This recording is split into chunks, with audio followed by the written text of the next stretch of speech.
Salut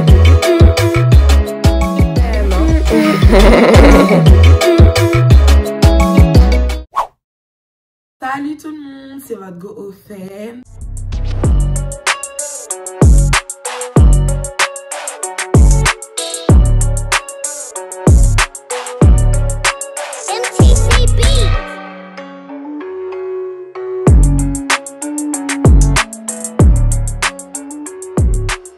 Donc on se retrouve pour une nouvelle vidéo. Ma relation toxique, partie 2. Merci pour tous vos partages par rapport à la partie 1. Vous avez beaucoup kiffé. On va pas trop tarder. On va direct se mettre dans le feu de l'action. Et je vais tout vous balancer. Là, c'est la dernière partie. C'est-à-dire que, comme j'ai dit, il y a de la bagarre. J'ai des captures d'écran. Et je le précise encore, s'il y a des personnes qui se reconnaissent dans cette story time, c'est inutile de m'envoyer un message parce que je ne vais pas vous calculer et vous serez en vue. Donc, allez, let's go, on y va. On s'était dit dans la partie 1, en gros, moi, je l'avais quitté parce que j'estimais que trop, c'est trop. J'avais trop enduré dans la relation et je faisais une relation toute seule.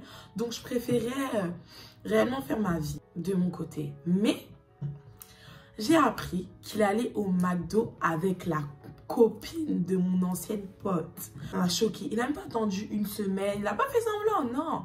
Est-ce que vous vous rendez compte comment le manque de respect était tellement présent que bref. Donc en fait, au final, j'avais rien perdu. Donc pendant ces 1 mois-là, j'étais super triste.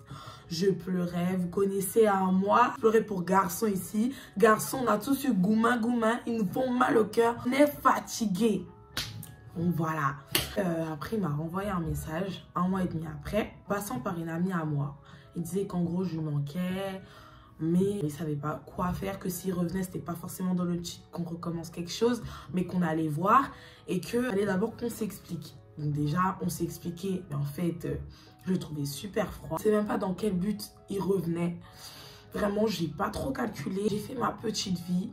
Ensuite, on arrive au mois d'avril. Ouais, non, mois de mars. En fait, je pensais que j'étais enceinte. Voilà. Dieu merci, je ne l'étais pas. Et en gros, j'ai commencé à lui dire, ouais et tout, moi si je suis enceinte, moi je me garde, patati patata. Il commence à me dire, quoi? T'es sérieuse? Hey, moi je veux pas d'enfant avec toi. Il était super méchant, ouais, moi ça sert à quoi? Là, il m'insultait et tout. Jusqu'à, il m'insultait de pute, de prostituée, les gars. Je me suis dit, mais attends. Le mec là, il est normal ou il est normal? Donc moi, je suis une pute. Ok, j'ai pas calculé. Une semaine après, je sais pas quelle mouche l'a piqué. Il vient s'excuser. Oui, je suis désolée. J'aurais pas dû tout ça. Mais juste, tu m'as poussé à bout parce qu'il faut savoir qu'on s'est couillé. Et que moi, je suis contre l'avortement. D'ailleurs, dans ma story time de ma grossesse, je l'ai dit et ça va pas changer. Hein. Après, on a arrêté de se parler. Il n'était pas dans une optique où il voulait me récupérer. C'était juste s'expliquer. Et après, c'est parti sur une embrouille. Là, ça n'a pas abouti à quelque chose. Mais il est encore revenu en avril. Il revenait par des petites choses. Ouais, tu peux me rendre les gants que j'ai oubliés chez toi. Tiens, j'ai ton chargeur chez moi. Est-ce que tu veux? C'est toujours des petites phases pour revenir. C'était jamais pour quelque chose de concret. Là, il n'était plus dans l'optique de oui. Il veut se poser avec moi. Non, je ne comprenais pas. Mais moi, vu que je l'aimais encore et qu'il en jouait, il savait que je l'aimais encore. Des petites actions comme ça, on se captait. Après, on parlait. Après, ça pouvait partir. En gros, il pouvait se passer ce qui se passe. Après, rebelote. Donc, en fait, c'est toujours des choses comme ça. Moi, me donner espoir de quelque chose. Alors qu'au final, lui, limite, il jouait et c'était, il profite de moi. Il n'a rien à foutre de la personne que je suis. Il n'a rien à foutre de mon ressenti, on n'a rien à foutre de si je veux me poser ou pas. C'était lui, un éternel égoïste. Et ça n'a vraiment pas changé. À l'époque, en plus, je voulais me rapprocher de Dieu. Pour ceux qui savent, pour les chrétiens qui me regardent, suivre le chemin de Dieu, il y a des choses qu'il faut arrêter. La fornication, garçon, plein de choses qui vont me pousser à pécher. Comme si, en fait, j'étais enchaînée à cette personne, j'arrivais pas à lui dire non, je lui disais toujours oui. Toujours j'étais facile avec cette personne, malgré qu'il me faisait mal, malgré qu'il me dénigrait. Après j'ai appris par la suite, parce que je regardais beaucoup de vidéos, je voulais savoir mais pourquoi j'étais autant sur son emprise. Pourquoi je n'arrivais pas à m'en détacher. Ok, on a fait 1 an et demi, mais attends, tout ce qu'il me fait, normalement c'est censé me dégoûter. Je suis censée avoir un déclic, mais ce déclic je l'avais pas. J'étais là comme une imbécile, je restais là. C'est pas ça la vie. Et je regardais des vidéos. Et dans les vidéos, j'ai appris que c'était un pervers narcissique. Pour ceux qui ne savent pas ce que c'est un pervers narcissique. Un pervers narcissique est une personne qui ne vous aime pas, qui est avec vous pour se satisfaire elle-même, qui font qu'ils rejettent ça sur les autres et ils veulent toujours abaisser l'autre, ils veulent toujours avoir une personne qui l'aime. En gros, ils se servent de la personne, ils la jettent et ils reviennent, ils récupèrent et ils l'épuisent, ils l'épuisent, ils l'épuisent. Au début, c'est vraiment tout rose avec cette personne. Cette personne, elle nous montre que vraiment, on est mille et une merveilles. Après, vers la fin, on est vraiment complètement de la merde. Et ils vont clairement pas se le cacher. Dans leur vie, avec leurs amis, leur famille, c'est des amours. C'est deux personnages différents. C'est vraiment des personnes bipolaires et il faut faire très attention. Vraiment, psychologiquement, ça épuise et j'étais très épuisée dans ce que je vous expliquais. J'étais très mal, j'étais très malade et j'en pleurais beaucoup et j'ai même maigri. Donc c'est quelque chose à ne pas négliger. Donc quand vous êtes dans ce style de relation les filles, essayez de fuir.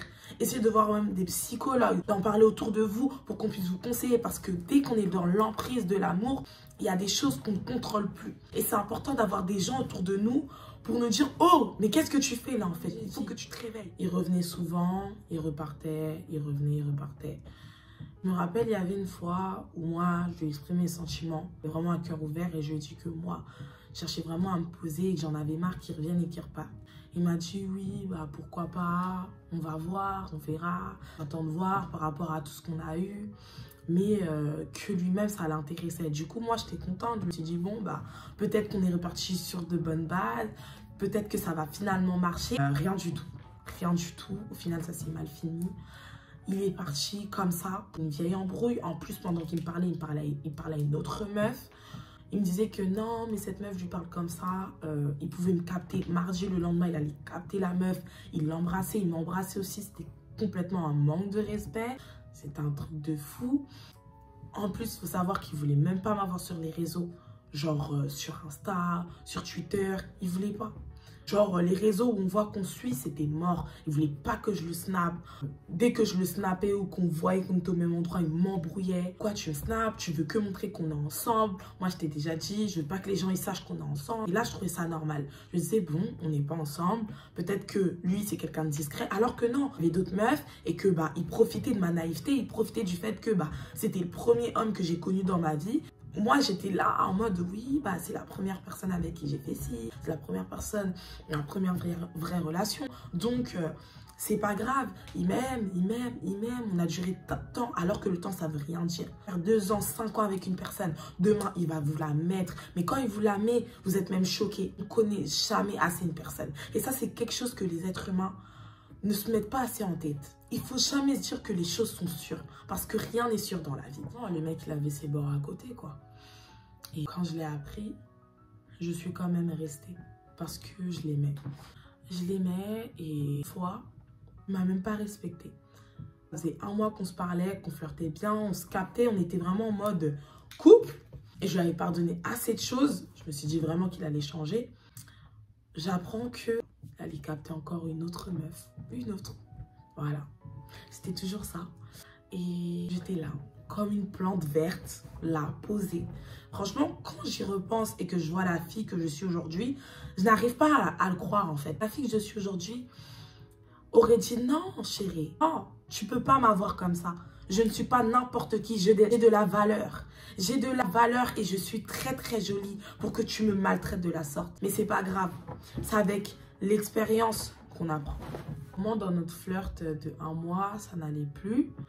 Et moi, je ne comprenais plus pourquoi il était plus à fond. Il n'était plus là, il ne m'envoyait plus de messages. Et moi, j'étais là, oui, qu'est-ce qu'il y a? J'aimerais bien savoir. Si ça ne va pas, dis-moi. Moi, j'essayais d'arranger les choses. J'essayais d'aller vers la personne. Dès que je forçais tellement, franchement, ça faisait tellement de peine. Jusqu'à là, j'y réponds, je me dis, mais pourquoi tu forces autant, en fait? Pourquoi tu forces autant? Non, mais oh, pour qui? Pour quel garçon, en fait? Un jour, comme ça, je me réveille.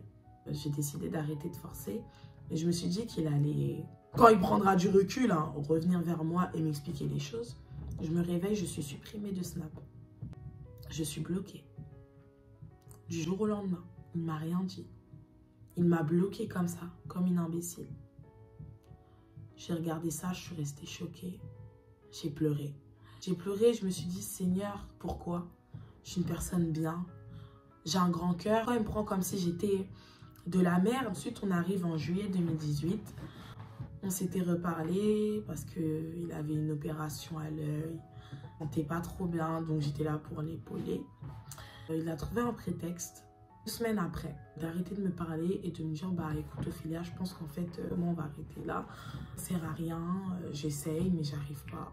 Je lui dis, mais pourquoi? Il me fait oui, parce qu'il y a trop d'embrouilles, il y a trop d'histoires, j'entends trop de on dit sur nous et ça me plaît pas. Je me suis dit, mais en fait, toi, tu vis pour les gens. C'est quoi ton délire? À chaque fois tu viens, tu repars. C'est ce que tu comptes faire tout le temps? J'ai encore pleuré un bon coup.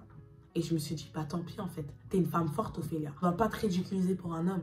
Il est parti, bah tant pis. Et moi, je suis une personne, quand les personnes ils partent de ma vie, je reviens jamais. J'ai beau pleurer, j'ai beau crier, je vais jamais revenir vers toi. Ma fierté, elle est tellement grande. Et je me suis promis un truc dans ma vie. Les filles, je vous le conseille, hein, ne jamais pleurer pour un homme. Ou de lui montrer que vous pleurez pour lui. Parce que l'homme, il a l'ego, il est content. Et moi, je lui donnais jamais cette occasion-là. C'est pour ça qu'à chaque fois, il revenait parce que, en même temps, j'étais la fille qui acceptait, mais en même temps, j'étais la fille qui revenait jamais. Et il le savait. Donc moi, je m'étais reposée en septembre 2018. J'avais changé de lycée. Voilà, j'étais bien. Il l'a appris. Et quand il l'a appris, il envoie son cousin me parler. Qu'il m'aime encore, qu'il s'est rendu compte qu'il a merdé, qu'il était piqué. Et que vraiment, ce qu'il a fait, c'est pas bien. Que ok, pour l'instant, ça serait peut-être pas pour se poser, mais qu'il a envie de faire les choses bien. Il retrouve pas la relation qu'on a avec les autres meufs. Moi, j'étais contente, mais j'étais en couple. Je ne l'embrassais pas, mais je le voyais par derrière. Et au final, avec mon gars, de toute façon, mon gars de l'époque, il m'avait trompée. Du coup, je continue à parler avec mon ex au final. C'était devenu tout mignon, hein, parce qu'il savait que là, j'étais devenue un peu plus dure, que je lui disais ouais, que j'avais compris ton jeu, que si tu t'arrêtais pas, toi et moi, c'était mort. Et lui, il voulait pas que ça soit mort. Il voulait toujours m'avoir sous son emprise, toujours que je sois à sa merci. Et le fait de voir que j'étais plus à sa merci, que je m'étais posée, que j'avais fait ma vie, il avait trop mal au cœur. Ça, les pervers narcissiques. Dès lors que vous refaites votre vie, c'est là où ils réapparaissent. Ensuite, ça s'est mal passé. Parce que j'ai appris qu'il parlait encore à une autre meuf. Je lui ai dit, en ce stop-là, c'est bon. Plus de ça, il faut savoir que quand on se parlait, moi, j'avais exigé qu'on suive sur les réseaux. Si tu revenais, c'était pour de bonnes intentions. Mais à chaque fois, il me followait comme ça. D'Insta, de Twitter. Et moi, je disais, mais pourquoi tu m'unfollow? Non, excuse, j'ai eu un bug. Que des choses comme ça, en fait. Je comprenais pas. Donc, j'ai craqué. Voilà. Un jour, il y a une meuf de notre lycée. Elle m'appelle. Je dis, ouais. Il m'a dit que oui, que toi, tu forçais. Il avait arrêté de parler avec toi depuis le début de l'année, alors qu'on se parlait tous les 1 mois, s'il vous plaît. J'ai envoyé un message, je l'ai insulté. J'ai dit, ouais, t'as vu, toi, elle revient plus jamais. Parce que je crois qu'en fait, tu comprends pas. Et moi, je m'en fous, je t'aime plus. Moi, je refais ma vie. Mais arrête de revenir dans ma vie. T'es là, t'es quelqu'un de toxique. T'es quelqu'un qui m'intéresse pas. Je m'en fous de ta vie. Il me dit, ouais, viens, on se voit pour s'expliquer. Je dis, non, j'ai pas envie de te voir. C'est pas, il passe par un pote à lui et tout. Mon pote, il dit, ouais, Wilson, il a dit que oui, si tu fais pas ça, tu vas voir, t'as qu'à niquer ta race. J'ai des gros mots de ouf, jusqu'à je vois, ça parle de ma famille. J'ai pété un câble, les gars. Donc, en fait, déjà, attendez. Donc, déjà, tu me fais souffrir. Déjà, pour commencer. Corps et âme pour toi. T'es là, tu me prends pour ton Tintin, pour ton larbin, comme ta serpillère. Je pardonne. Je te donne tout. Je te donne affection. Je te donne, bref, j'en passe, j'aime pas rentrer dans les détails. Et moi, par la suite, tu fais pas les choses bien. C'est toi qui insultes. Tu m'insultes et t'insultes les membres de ma famille. Mais tu es malade. Mais toi... Et... Dans ma tête, ça a disjoncté. Dans ma tête, ça a pété. Genre, c'était la goutte de trop. C'était l'accumulation de trop. J'en pouvais plus. Clairement. J'ai dit à une pote à moi. Quand je suis dans le bus, tu l'appelles, tu lui dis que je suis en bas de chez lui. Je me rappelle, j'étais au lycée. Voilà. J'ai pris le couteau à beurre. Comme ça. J'étais vénère. Mais pas de me dire, mais Ophélia, qu'est-ce qu'il y a? J'étais rouge. Je parlais pas. Je mangeais même pas. J'ai dit comme c'est là. Aujourd'hui, c'est aujourd'hui. Moi, tu m'as pris pour ton larbin. Donc, moi, Ophélia. Ok. J'arrive et tout, direct, je sors du lycée, tout ça, ça. Je me dirige vers chez lui, j'appelle ma pote. Ouais, j'arrive. Dis-lui que je suis en bas. Il dit, oui, mais demande pourquoi tu dois venir. Parce que quand il a demandé à vous expliquer, tu venais pas. J'ai dit, dis-lui que j'arrive, que je suis là. Il a intérêt à venir, sinon je sonne chez lui. Parce que je connaissais chez lui. Il descend en short, claquettes. Les claquettes que je lui ai achetées en plus. Je lui dis, vas-y, viens, on va dans un bat. Il me dit, pourquoi tu veux pas qu'on parle? Là, j'ai fait, viens, on va dans un bat. C'est pas toi qui décide comme c'est là. Viens, on va dans un bat. Là, j'étais en mode autoritaire. Comme c'est là, c'est moi qui décide. J'arrive dans le bat et tout. Je le regarde. Je lui dis, donc, moi, ma famille, c'est nanana. Il me dit, moi, je suis un fils de pute. Je fais, moi, je suis une pute. Il me dit, j'ai fait ce que moi, je suis une pute. Je commence à crier. Il me dit, ouais, pourquoi tu cries? Je lui mets une gifle. Je lui ai mis une gifle, les gars. La gifle, elle venait du cœur. Il me regarde, il me fait, hé, il fait, ah, tu m'as fait mal. Il vient, il me pousse comme ça. Je le pousse aussi. Le truc, je fais, non, moi, je suis pas une pute. Tu me truc pas. Je commence à crier, crier, crier. Je crie, les voisins, ils sortent, ils nous séparent. À un moment, il commence à calmer le jeu parce que c'est quelqu'un de base de calme. Il dit, ouais, et tout. Après, on sort. Il me dit, ouais, toi, t'es sérieuse, tu viens en bas de chez moi, tu fais ton boucan, toi, t'es sérieux là, t'es là, déjà, t'es pas quelqu'un de carré, t'es là, tu mens sur les gens, tu m'inventes des vies auprès des meufs, mais t'es malade de quoi? En fait, il me faisait vraiment passer pour la meuf en mode, c'est de ma faute, et lui, il a rien fait. C'est toujours la faute d'Ophélia et jamais la faute de Wilson. Et ça, c'est un truc qui m'écœurait. Franchement, à un moment donné, prends tes responsabilités. Quand t'as merdé, tu dis que t'as merdé. Sinon, je me rappelle, on est près d'un local à poubelle et tout, il veut venir comme ça.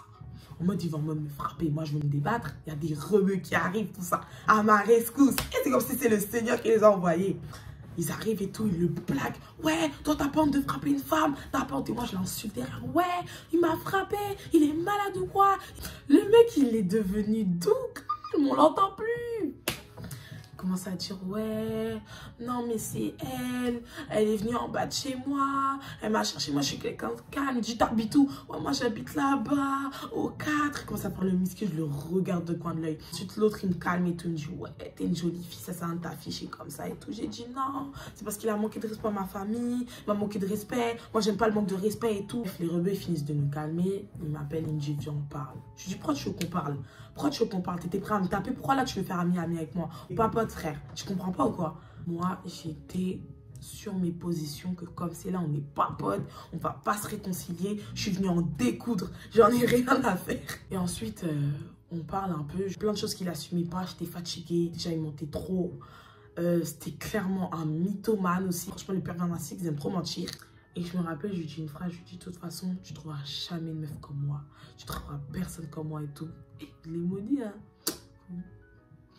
Quand une meuf à qui vous avez fait mal, vous maudit là. Je l'ai maudit, il est resté 3 ans, voire 2 ans, il était célib. Je vous parle sérieusement. Juste à cause de ma parole, hein. Je vous parle sérieusement. Jusqu'à, j'ai les preuves.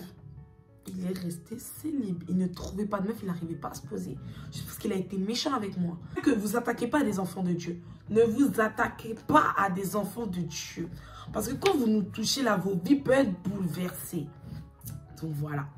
Je suis rentrée chez moi, j'ai encore pleuré.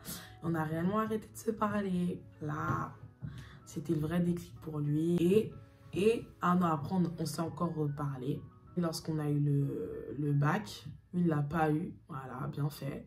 On a vite fait reflirter, mais après, vraiment, ça s'est arrêté parce que flemme de moi-même, j'avais plus de sentiments. Et cette relation a vraiment duré 2 ans. 1 an et demi en couple et vraiment 1 an et demi à souffrir, à en baver. Où je pensais qu'on allait se poser, on était en couple sans l'être. Juste le beurre et l'argent du beurre, c'est-à-dire faire ce qu'il veut mais en même temps m'avoir, mais à un moment donné c'est pas possible et je ne suis pas n'importe qui, donc oui on crame tes jeux. Donc voilà, j'avais tout cramé, heureusement. Ensuite vient l'époque, pour vous dire tellement c'est un pervers narcissique fou, vient l'époque où je tombe enceinte. Voilà. Et dans ma grossesse, il y a beaucoup de choses qui se passaient très mal. Comme j'ai expliqué dans ma story time, hein, vous irez tout en bas, c'est ma première vidéo. Et j'entendais parler de lui. Et j'entendais qu'il demandait aux gens, oui, Ophélia, elle est enceinte. Il me voit en me disant, ouais, Wilson, il demande si t'es enceinte et tout. Il est choqué et tout. Parce que bon, c'était, voilà, mon premier amour. Et genre, je tombe enceinte d'un autre bouc. C'est trop chelou. Donc bon, qu'ils l'apprennent, j'aurais aimé qu'ils l'apprennent pas comme ça. Mais bon, en vrai, je m'en foutais de sa vie, j'avais plus de sentiments. Je décide d'aller lui envoyer un message, demander à une pote à nous, ouais, envoie-moi son tel, je l'appelle. Je dis, ouais, ça va. Et direct, il me dit, ouais, t'es enceinte. Je fais, pourquoi tu me poses cette question? Je dis, ouais, t'es enceinte ou pas? Il me fait, ouais, parce que tel pote à toi m'a dit, en gros, un ancien pote à moi, à qui j'avais dit que j'étais enceinte, parce qu'il faut savoir que moi, je cachais ma grossesse jusqu'à mes 6 mois, lui à Poucave. Ce chien-là, bref. Et ensuite, je lui ai dit oui, je suis enceinte, on a un peu parlé. Après, je lui ai expliqué vite fait quelques soucis. Mais je lui avais dit, ouais, parle pas, t'as vu? Je pensais qu'il allait pas parler, que bref, je suis enceinte, qu'il allait être un peu touché. Mais il s'avère que le mogos est resté un chien. Même 2 ans après, un chien reste un chien. Ah, et tout, vite fait, étant enceinte, moi je pensais qu'il était célib. Et vite fait, reparler avec. Après, vas-y, par la suite, j'étais pas célibataire, donc j'ai stoppé. Bon, avant, j'étais célibataire, une partie de ma grossesse, mais après, j'étais pas célibataire. Donc, c'est pour ça que j'ai stoppé. Voilà, comme ça, vous savez. C'est pas, on décide d'arrêter de se parler, parce que clairement, ça servait à rien. Moi-même, je lui disais que, vas-y, c'est mieux qu'on se supprime. C'est pas le mec. Je reçois un appel d'une meuf, numéro inconnu. Je dis, ouais, c'est qui? Elle fait, ouais, toi arrête de parler à mon mec. Pourquoi tu parles à mon mec, patati? Je fais, t'es qui? C'est qui ton mec? Moi, j'étais enceinte. Ouais, je crois que je suis enceinte. Je crois que j'ai que ça à faire de m'embrouiller avec les gars des gens, quoi. Non, c'est mon mec. Arrête de faire semblant. Je fais, ouais, c'est qui ton boug? Elle me dit, ouais, Wilson. Je serais choquée, je tombe des nues. Je me dis, mais wesh, quel bail, tu viens me parler? T'es en couple et tu te fais passer pour célibataire. La meuf, elle me dit, ouais, et arrête de faire la meuf au téléphone. En plus, t'es en cloque. Et en gros, elle commence à raconter un problème que j'avais raconté à Wilson. Et ça m'a pas plu. C'est qu'en gros, moi, je lui avais dit des choses, le confier des choses et tout, gentiment. Et j'étais même naïve de faire ça. Et lui, il allait plus qu'avec une meuf que je connais pas, alors que je suis enceinte. C'est même pas dit, ouais, Miskine, elle est enceinte et tout. Il y a des choses à pas faire. Non, direct, lui, là, il a parlé. Ça m'a trop énervé. Je lui ai envoyé un message, je l'ai insulté. Il m'a mis en vue. Après, il est revenu me parler. Il m'a dit qu'il la connaissait pas, qu'il comprend pas c'est qui. Et la meuf, elle se met à pleurer au téléphone à la fin. Ouais, je suis désolée de t'avoir parlé comme ça. C'est juste que ça fait 6 mois que je suis avec lui. Et elle pleurait comme ça, les gars. Je me suis dit, mais je suis dans une télé-réalité ou quoi? Une télénovela? Blair, moi, je suis enceinte comme ça. Et une meuf, elle m'appelle que j'ai piqué son gars. Mais moi, je pique pas les gars déjà. Et ton gars, il faut le tenir en fait. Ah oui. Il faut tenir son boug. Et j'ai même pas compris. Bref, il est revenu au moins 6 fois. Je l'ai bloqué au moins 6 fois, les gars. Ouais, ça va. Ouais. Est-ce qu'on peut se voir? Est-ce que je peux venir en bas de chez toi? Une fois, je me rappelle, j'avais accepté d'aller en bas de chez lui. Le mec, il a tenté de m'embrasser, les gars. Il a tenté de m'embrasser. En plus, je mangeais du kaola à mort. Bouche blanche et tout. Et de m'embrasser étant enceinte. Je me suis dit, mais wesh. Et ouais, imagine, quand t'accouches, c'est moi qui viens à la salle d'accouchement. Mais wesh, je n'ai même pas d'enfant avec toi. T'es même pas le père de l'enfant. Mais qu'est-ce que tu racontes? Je le voyais trop bizarre. Des fois, il m'appelait, il me disait, ouais, tu veux en McDo? Ouais, tu veux qu'on aille au cinéma? Attends, mais lui, ça va pas. Même enceinte, il tente de me gérer. Il sait que c'est mort, il sait que franchement, j'ai refait ma vie. Je me suis reposée, que ça va. Il pense vraiment que lui et moi... Des fois, j'avais des problèmes dans mon couple. Franchement, je vais pas me reposer avec toi. Tout ce qu'on n'a rien à se dire. J'ai un gosse maintenant, frère. Je repasse à autre chose. Et clairement, je lui disais, et j'étais devenue trop méchante avec lui. Et je lui parlais trop mal. Trop contente parce que pour la première fois de ma vie, j'arrivais à lui dire non. Et vraiment, c'était des vrais non. Hein. C'est en mode, il tentait, il tournait sa bouche. Je lui disais non, je veux pas. Arrête de forcer. Je veux pas. Il me disait un truc déplaisant. Je le bloquais. Il faisait tout pour me rajouter. Il m'envoyait des messages WhatsApp. Et franchement, il forçait. Ensuite, dernier message. Jusqu'à j'ai gardé là. Je suis allée prendre la capture pour cette story time. Pour vous dire, c'est un sorcier. C'est un sorcier. Est-ce qu'on fait ça? Maintenant, tout allait bien dans ma vie. Dans mon couple, ça allait et tout.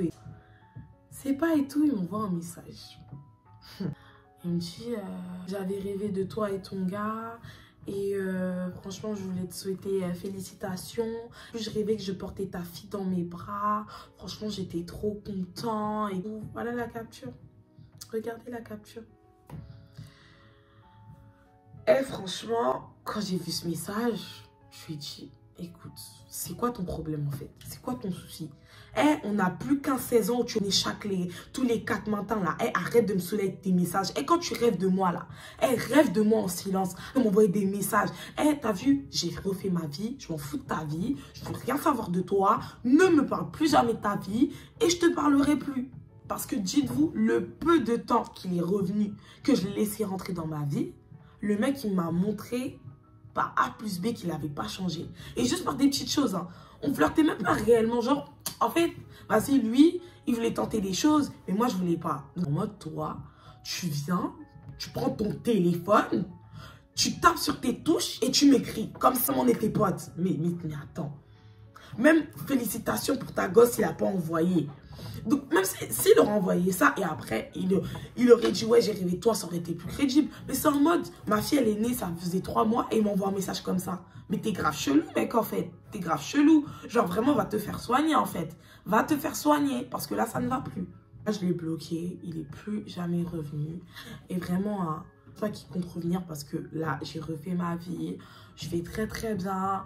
J'ai mon petit chez moi. J'ai mes petits projets qui avancent. Et pour résumer, et vraiment si j'ai un conseil à vous donner les filles, sur la relation que j'ai eue, dès qu'il y a les premiers signes, partez. Partez dès que vous savez que c'est un pervers narcissique. Comme je dis, les premiers signes d'un pervers narcissique, il vous rabaisse, il est égocentrique, il veut toujours s'élever devant vous. Tout ce que vous faites, c'est mal, il se remet jamais en question. Vous êtes pas heureux dans la relation, vous faites que pleurer. Il fait que revenir, il ne supporte pas que vous ne soyez pas sous son emprise. Bref, pour résumer, c'est tout ça. Et je vous invite à aller voir des vidéos, on explique bien et même aller sur internet parce que c'est vraiment pas des lol. Vraiment, ça laisse des gros séquelles et moi, ça m'en a laissé. J'ai pris 2 ans et demi me tirer d'affaire et dites-vous, même étant enceinte, il a réussi à revenir et j'ai failli succomber lorsque j'étais célibataire quelques temps. Donc vraiment, des personnes comme ça à rayer de sa vie. Aujourd'hui, je suis heureuse. Aujourd'hui, tout va bien. Et j'espère hein, que cette story time vous a plu, que cette story time va vous aider dans votre vie. Et vous allez réussir. C'est pas aux garçons de nous dominer. C'est nous, on va les dominer. Vous avez compris? Vous avez compris ou pas? Voilà. Activez la petite cloche de notification, les gars. Et merci à toutes les personnes qui me suivent. Merci. Ça arrive lourd. C'était votre go fait.